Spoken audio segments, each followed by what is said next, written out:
গৌতম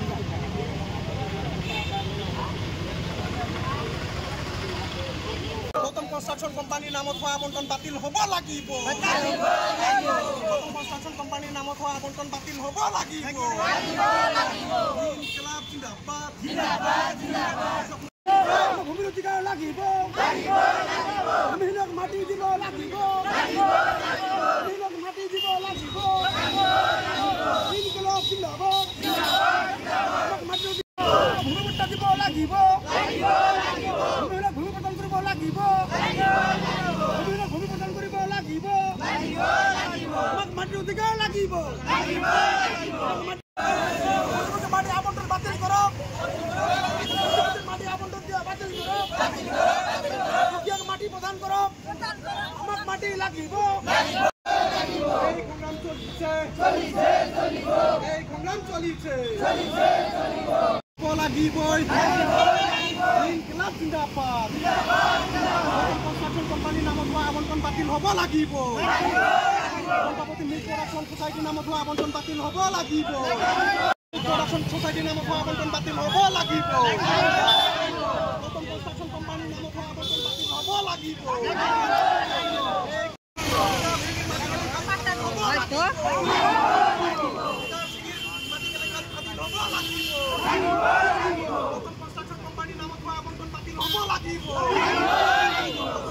কোম্পানির নামতে আবণ্টন বাতিল হব লাগিব।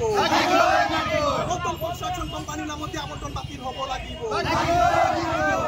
মিল্ক প্রোডাকশনের নামতে আবণ্টন বাতিল হব লাগিব।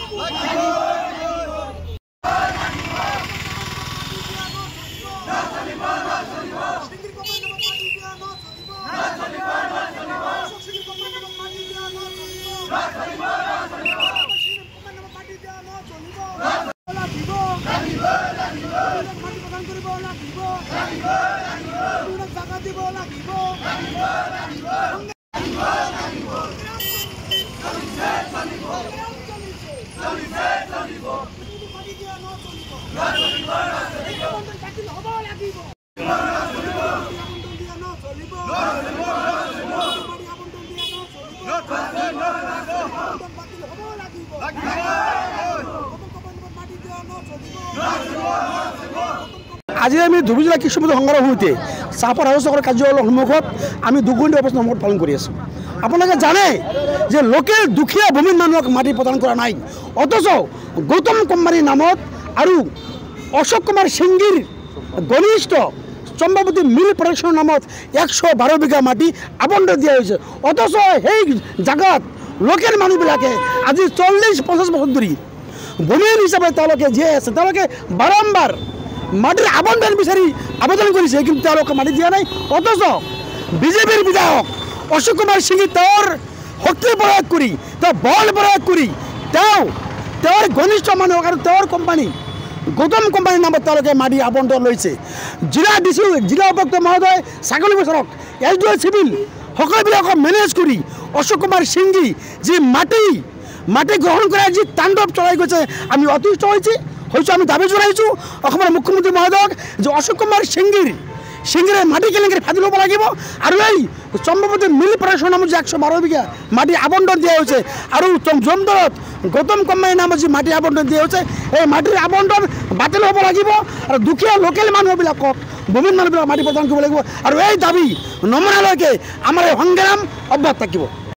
হয়, যি সময়ত চাপৰ ৰাজহ চক্ৰৰ কাৰ্যালয়ৰ অন্তৰ্গত ফলিমাৰী, টিলাপাৰা, হাতীপোতাকে আদি কৰি বিভিন্ন অঞ্চলত হেজাৰ হেজাৰ ভূমিহীন পৰিয়াল থাকিবলৈ ঘৰ এটা সাজিবলৈ মাটি বিচাৰি হাহাকাৰ কৰিছে।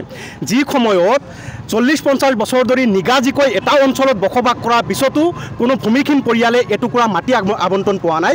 সেই সময়ত বিজেপি দলৰ পূৰ্বৰ বিধায়ক অশোক কুমাৰ সিংহে তেওঁৰ গৌতম কনষ্ট্ৰাকশ্যন কোম্পানীৰ নামত এইখন চাৰ্কুল অফিচাৰৰ এইখন কাৰ্যালয়ৰ অন্তৰ্গত জমদুৱাৰ, 413 নং দাগত 6 বিঘা মাটি আবণ্টন লৈছে যি সময়ত কোনো ভূমিহীন পৰিয়ালে মাটি আবণ্টন পোৱা নাই সেই সময়ত অশোক কুমাৰ সিংগীৰ চম্পাপতি মিল্ক প্ৰডাকশ্যন কোঅপাৰেটিভ ছ'চাইটিৰ নামত এইখন ৰাজচক্ৰৰ অন্তৰ্গত ফলিমাৰী ধীৰবিল 38 নং দাগত 112 বিঘা মাটি আবণ্টন লৈছে গতিকে আমি কৃষক মুক্তি সংগ্ৰাম সমিতিয়ে অতি স্পষ্টকৈ দাবী কৰিছোঁ যে এই আবণ্টন অবৈধ আবণ্টন আৰু এই আবণ্টন বাতিল হ'ব লাগিব যেতিয়ালৈকে এই আবণ্টন বাতিল নহ'ব তেতিয়ালৈকে আমাৰ এই আন্দোলন অব্যাহত থাকিব আৰু ভূমিহীন পৰিয়ালক ভূমি প্ৰদান কৰিব লাগিব